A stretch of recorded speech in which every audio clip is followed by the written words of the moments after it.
You got anything in the works for you in the future? Not in the immediate future, no. I had one show, but it got canceled.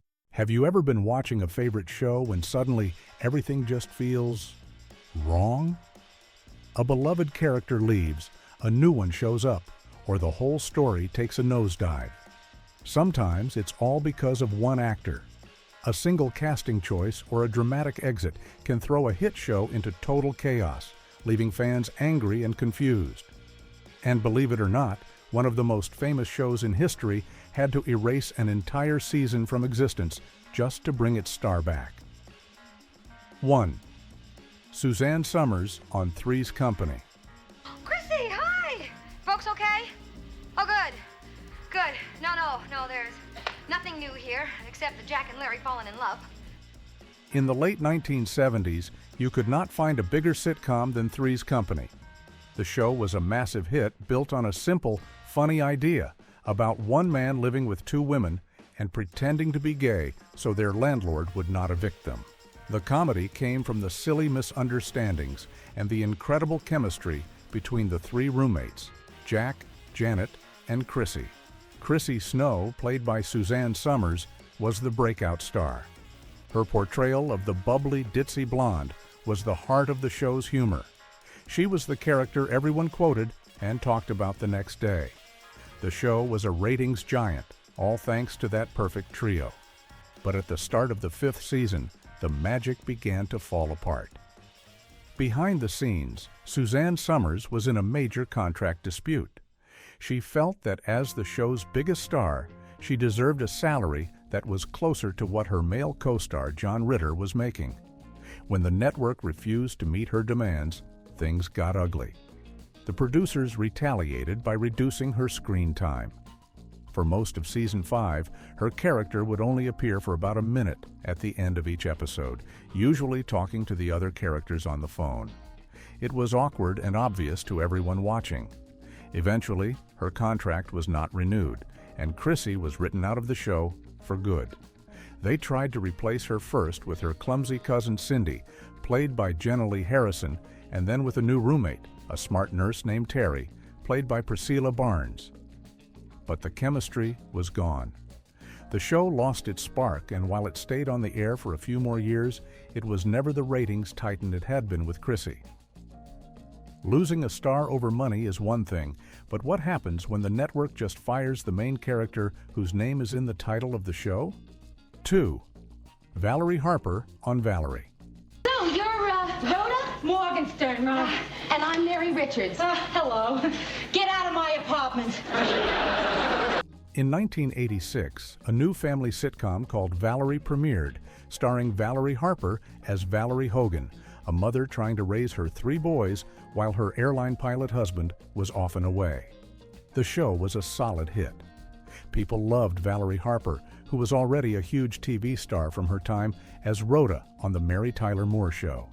The show was funny and heartwarming, and the Hogan family felt real and relatable. For 2 seasons, everything was going great. The show was popular, and it looked like it was going to be a long-running family classic. Then, disaster struck. Before the 3rd season, Valerie Harper and her husband, who was a producer on the show, entered into a heated dispute with the network over her salary and creative control. The talks completely broke down, and the network made a shocking and ruthless decision. They fired Valerie Harper from her own show. But how could the show possibly continue when its title was Valerie? Well, they came up with a wild solution. In the first episode of Season 3, the family learns that the character of Valerie has tragically passed away in a car accident. Then they brought in another famous actress, Sandy Duncan, to play the husband's sister, Sandy Hogan, who moves in to help raise the boys. To top it all off, they renamed the show Valerie's Family and later changed it again to The Hogan Family. Fans were furious. They felt it was a cold and disrespectful way to treat a beloved star. The show's ratings took a major hit, and while it managed to stay on the air for a few more seasons, it never recovered the magic it had with its original star. Firing the lead is bold, but what about hiring the wrong lead in the first place, nearly sinking a show before it even began? 3. Brian Dunkelman on American Idol. I can't wait for Iraqi Idol. You are the worst singer in Iraq. I would watch that show. I would host that show. This next one is a little different because it is not a traditional sitcom, but a reality competition show that had a huge dose of comedy and became a cultural phenomenon. In 2002, American Idol exploded onto television screens and changed pop culture forever. We all remember the judges, Simon, Paula, and Randy, and the host, the super smooth and professional Ryan Seacrest. But here is a fun fact most people have forgotten. For the first season, Ryan Seacrest had a co-host. His name was Brian Dunkelman. Brian Dunkelman was a stand-up comedian who was hired to be the funny, edgy half of the hosting duo. The problem was, it just did not work. His on-screen chemistry with Ryan Seacrest was incredibly awkward. While Seacrest was polished and comfortable, Dunkelman often seemed sarcastic, out of place, and sometimes even mean to the contestants. He looked like he did not want to be there, and audiences picked up on it immediately. His attempts at humor often fell flat, creating a cringy vibe that clashed with the show's uplifting tone. Behind the scenes, he was apparently very unhappy and decided to quit after the first season, claiming he wanted to pursue an acting career. The truth is, the producers were likely happy to see him go. The show got rid of the two-host format, and with Ryan Seacrest flying solo, American Idol became one of the most successful shows in television history. Brian Dunkelman is now the answer to a trivia question about a casting choice that almost destroyed a mega hit before it even got started. Getting rid of a co-host helped a show take off. But what about a spin-off that lost its main star, forcing the entire show to find a new identity? 4. Lisa Bonet on a Different World. The Cosby Show was the biggest show of the 80s, and its creators decided to make a spin-off centered on the second oldest daughter, the cool and stylish Denise Huxtable, played by Lisa Bonet. The new show, called A Different World, would follow Denise as she left the family nest and went to Hillman College, a historically black college. The idea was brilliant, and with Lisa Bonet as the star, it seemed destined for success. The show premiered in 1987, and it was an instant hit, largely because millions of Cosby Show fans tuned in to see what Denise was up to. But the show immediately ran into a massive problem. After the first season, Lisa Bonet announced that she was pregnant. Because the producers felt that having the character of Denise be a pregnant, unmarried college student did not fit the wholesome image of the Cosby universe, they were left with a huge dilemma. Lisa Bonet ended up leaving the show and returning to The Cosby Show the next season. This meant that A Different World had just lost its main character and the entire reason it was created. The show was in serious trouble. The producers had to scramble and completely retool the series. They shifted the focus to other characters who had been in the background during the first season, like Whitley Gilbert and Dwayne Wayne. Miraculously, the plan worked. The show found its own voice, tackled important social issues, and became a beloved and groundbreaking sitcom in its own right. But it was a close call that almost saw the spin-off get destroyed after its star's unexpected departure. A star leaving can force a show to change, but some stars leave a show in a way that creates chaos and makes them look terrible, even if the show survives. 5. David Caruso on NYPD Blue. I don't totally understand the categories and how these things work out, but this belongs to Dennis Franz as much as me. Okay, this next one is a police drama, but the story of its star's exit is so legendary and ego-driven that it fits perfectly on our list. In 1993, NYPD Blue hit the airwaves and changed television. It was a gritty, realistic, and controversial cop show that became a massive critical and commercial success. The undeniable star of the show's first season was actor David Caruso, who played Detective John Kelly. With his intense stare and fiery red hair, Caruso was the magnetic center of the series. He won a Golden Globe for his performance and was on the cover of magazines. He was poised to become one of the biggest stars on television. But after just one season, David Caruso let the sudden fame go completely to his head. He believed he was destined to be a huge movie star and that television was beneath him. He made a list of outrageous demands to the producers, including a massive pay raise, Fridays off, and his own fancy trailer. When the producers refused, he did the unthinkable. He quit the #1 new show on television to launch his movie career. The network and the show's creator were furious, and fans were shocked and disappointed. The show was forced to bring in a new actor, Jimmy Smits, to be the new partner for Detective Andy Sipowicz. While the show remained very successful with Smits, David Caruso's movie career famously flopped. It is one of Hollywood's most famous cautionary tales about what can happen when an actor's ego gets too big and they destroy a golden opportunity. An actor quitting for a movie career is a huge gamble. But what if the show itself decides to get rid of a beloved character only to bring him back in the most bizarre way possible, destroying all sense of reality? 6. Larry Hagman on Dallas. You go to hell, Barnes. Well, I would, but seems like you've cornered that market. Let's mosey on down to Texas for one of the most infamous stories in television history. The primetime soap opera Dallas was a global sensation in the 1980s.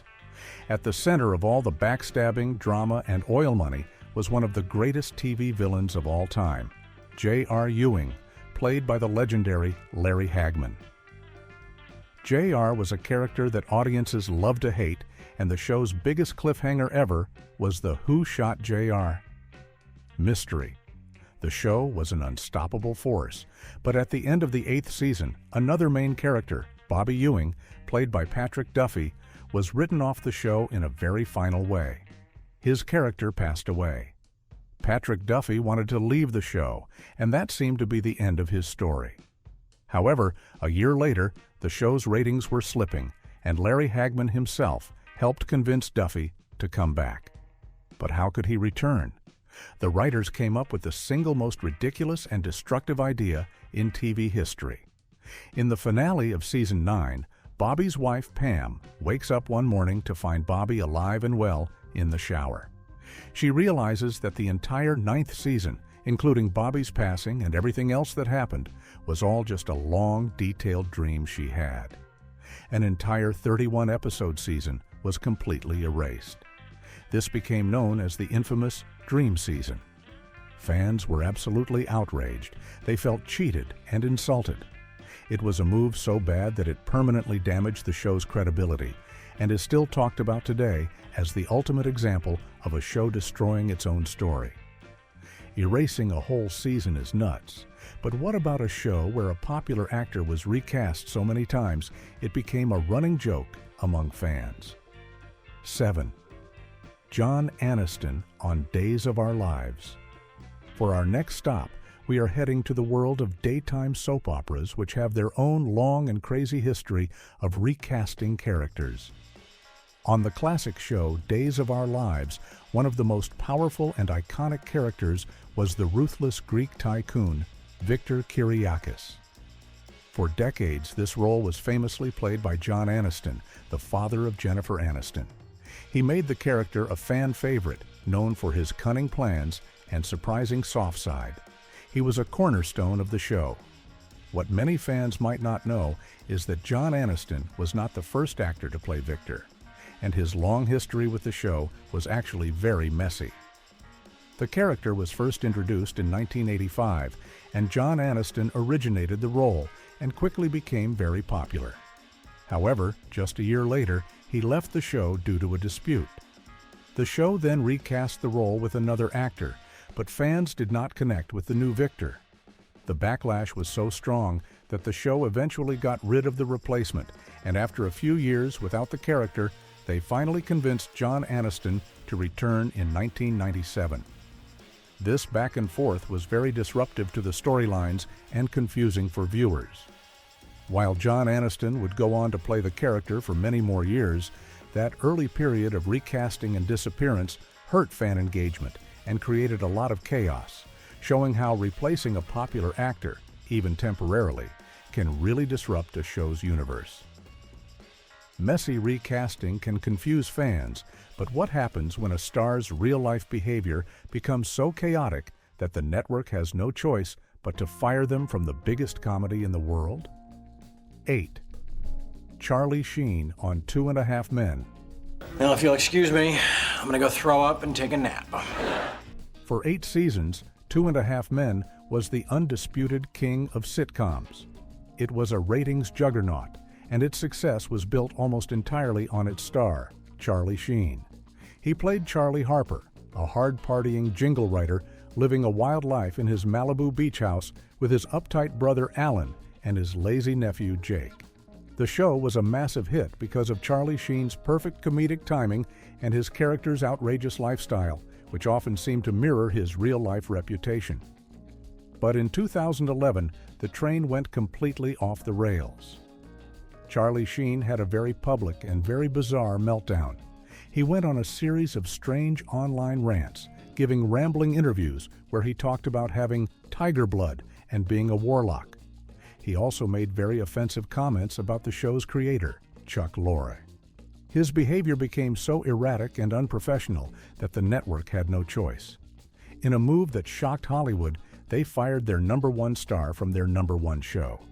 The show was thrown into chaos. How could 2.5 Men continue without one of the men? The producers decided to try. They had Charlie Harper's character meet a sudden and grim end in Paris and brought in actor Ashton Kutcher to replace him. Kutcher played Walden Schmidt, a goofy internet billionaire who buys Charlie's house. While the show ran for 4 more seasons, the original magic was gone. It was a clear example of how one star's off-screen antics can completely destroy the foundation of a beloved show. 9.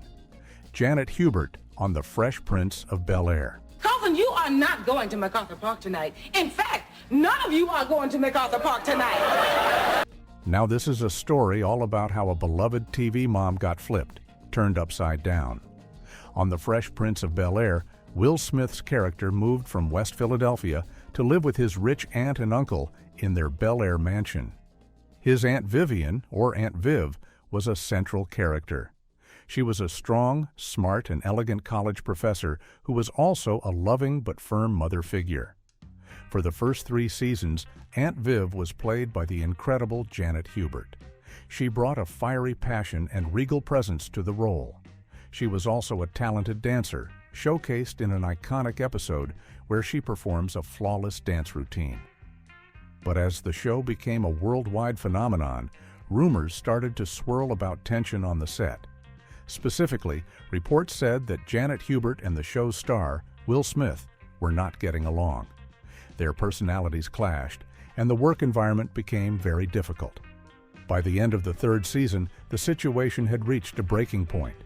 When the show returned for its 4th season, Janet Hubert was gone. The role of Aunt Viv was now being played by actress Daphne Maxwell Reid. This was not a subtle change. Daphne Maxwell Reid had a much softer, calmer, and more motherly presence. Her version of Aunt Viv felt like a very different character. The show, in its typical meta-humor style, even made a joke about it. In the first episode with the new actress, the character Jazz looks at her and says, "You know, Mrs. Banks, since you had that baby, there is something different about you." For years, there was a lot of public bitterness between Will Smith and Janet Hubert, creating a dark cloud over the show's legacy until they finally reconciled decades later. That was a huge, controversial swap.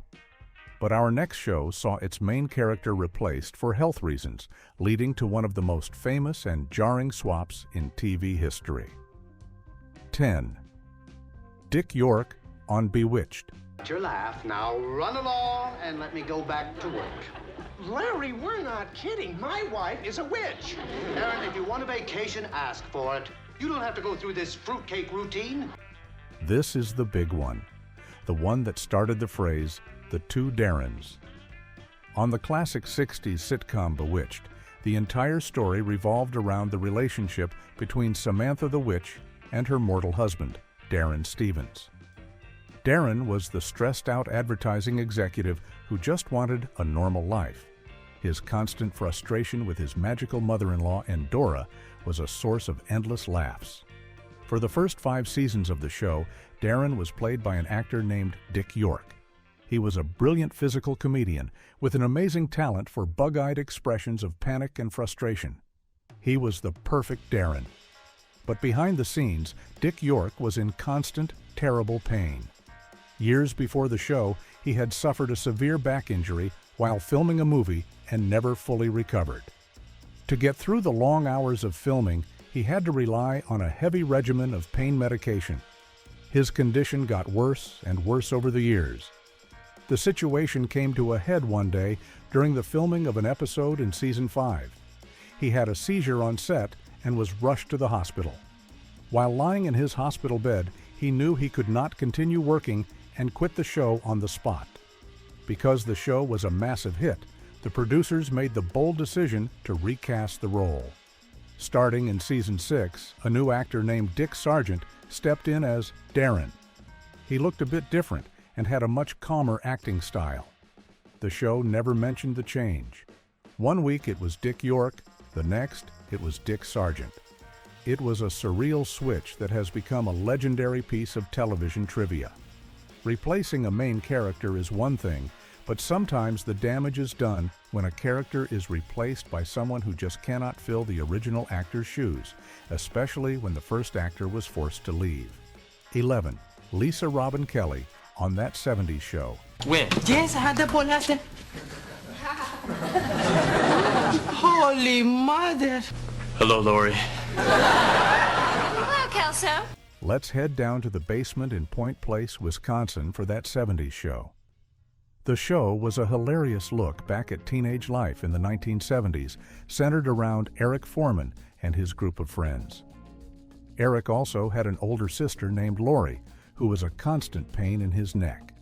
Lori loved to manipulate people and tease her little brother. She was the perfect annoying older sister character, and she was played for the first few seasons by actress Lisa Robin Kelly. Lisa was fantastic in the role, giving Lori a unique, quirky energy that made her a character fans love to hate. But behind the scenes, Lisa Robin Kelly was struggling with serious personal issues. She was battling some personal demons that were making it very difficult for her to continue working on the show. For her own health and well-being, she had to leave the series. Her character was written out with the explanation that she had gone off to beauty school. For the show's 6th season, the writers wanted to bring the character of Lori back full-time. Since Lisa Robin Kelly was unable to return, they had to recast the role. They hired actress Christina Moore to take over. Christina was a talented actress, but it was a tough spot to be in. Fans were so used to Lisa's specific and odd portrayal of Lori that it was hard for them to accept someone new. The new Lori did not have the same chaotic energy, and the character never quite clicked with audiences in the same way. After a short run in season 6, the character was written out of the show again, this time for good, showing how hard it is to replicate a truly unique performance. A weak replacement can hurt a show, but what about a replacement that is so jarring and different that the show has to make a joke about it just to get by? 12th. Jazz Ray Cole on My Wife and Kids. Yeah? What's different about you? What are you talking about? I just pulled my hair back, that's all. In the early 2000s, My Wife and Kids was a popular family sitcom starring Damon Wayans and Tisha Campbell as Michael and Jay Kyle. The show was full of laughs about their life raising their 3 kids. One of their kids was the middle child, a daughter named Claire.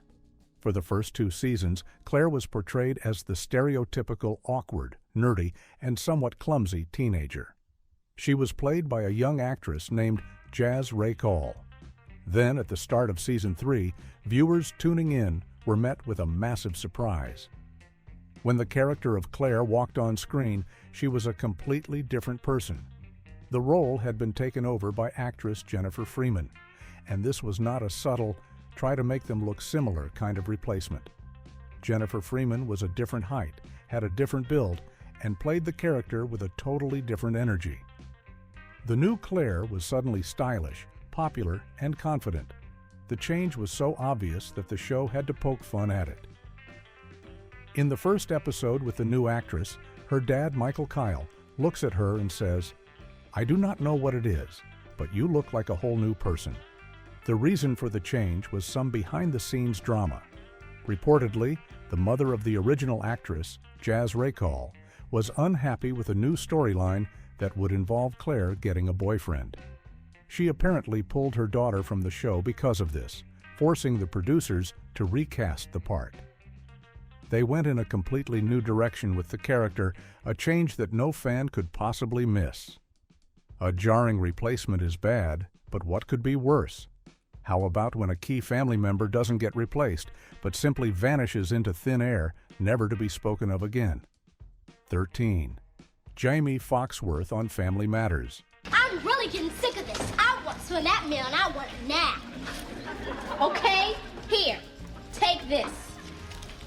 Remember the show Family Matters? Of course you do. It gave us one of the most iconic characters of the 90s, the nerdy, suspender-wearing Steve Urkel. The show was originally about the everyday lives of the Winslow family, a middle-class black family living in Chicago. You had Carl the police officer dad, Harriet the mom, Eddie the cool older brother, Laura the smart daughter, and for a while, the sweet youngest daughter, Judy. Judy was played by actress Jamie Foxworth, and she was a cute part of the family dynamic for the first 4 seasons.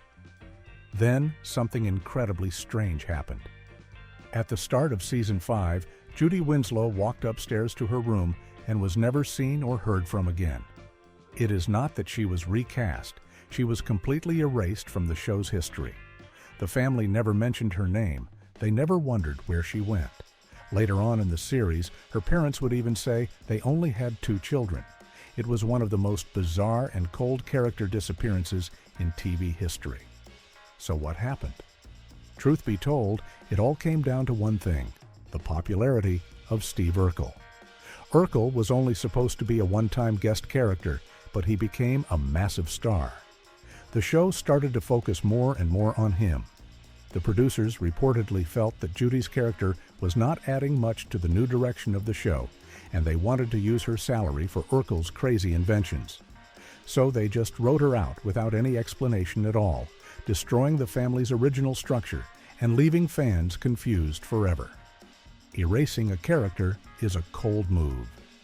But sometimes shows do the opposite. They add a new character hoping to liven things up, which can backfire in a spectacular way. 14. Robbie Rist on The Brady Bunch. No thanks, I'll get it. No, I'm real good at ketchup. You gotta hit the bottom real hard, like this.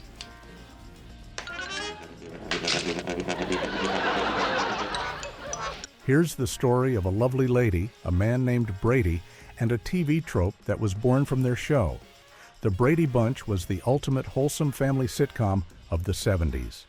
For 5 seasons, we watched the 6 Brady kids navigate school, crushes, and sibling rivalry. But as the show went on, the actors playing the kids were growing up. They were not little kids anymore, they were teenagers dealing with more mature problems. The network executives started to worry that the show was losing its cute kid charm.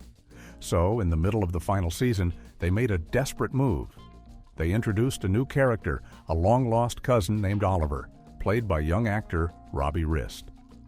Oliver was a clumsy, jinx-prone little kid with big glasses and blonde hair. He was brought in for one reason and one reason only: to be cute and get into adorable trouble. The hope was that he would bring back the young audience that had loved Cindy and Bobby when they were little. The plan failed miserably. Audiences saw right through the cheap trick. They did not want a new kid. They had grown up with the original 6 Bradys. Cousin Oliver felt like a forced and annoying addition. His appearance is now seen as the moment the show officially jumped the shark, a term for when a series makes a desperate move that signals its decline. The show was canceled right after that season. Poor Robbie Rist became so famous for this that adding a new, annoying kid to a show is now known in Hollywood as Cousin Oliver syndrome. Adding a new character is risky, but what is even riskier is trying to replace the main star of the show with a new guy who is supposed to be just as cool, a move that is almost guaranteed to make fans angry. 15. Josh Myers on That 70s Show. Who the hell are you? I'm Randy. I work at Hyde's record store, go to college part-time, manage bands. And if you name a city, I can tell you the times. Let's head back down to the foreman's basement for another disaster on That 70s Show. The show had already dealt with a messy recasting of Lori Foreman, but that was nothing compared to what happened in the 8th and final season. The show's main character, the heart of the friend group, Eric Foreman, played by Topher Grace, decided to leave the show to pursue a movie career. Around the same time, Ashton Kutcher, who played the lovable dummy Kelso, also left to focus on movies, appearing in only a few episodes. The show had lost its two main male leads. How could it possibly continue? The producers decided to introduce a new character to fill the void. His name was Randy Pearson, played by actor Josh Myers. Randy was supposed to be a combination of Eric and Kelso. He was handsome, witty, worked at the record store with Hyde, and in a truly terrible move, he even started dating Donna, Eric's longtime girlfriend. The show desperately wanted fans to accept him as the new leader of the group. It was a complete and total disaster. Fans absolutely hated Randy. He felt like a cheap, generic replacement, and they could not stand seeing him with Donna. It felt like a betrayal of the Eric and Donna love story that had been the center of the show for 7 years. The character was seen as smug and unlikable, and he had zero chemistry with the rest of the cast. Many fans consider the 8th season unwatchable because of Randy, and he is now remembered as one of the most hated replacement characters in sitcom history.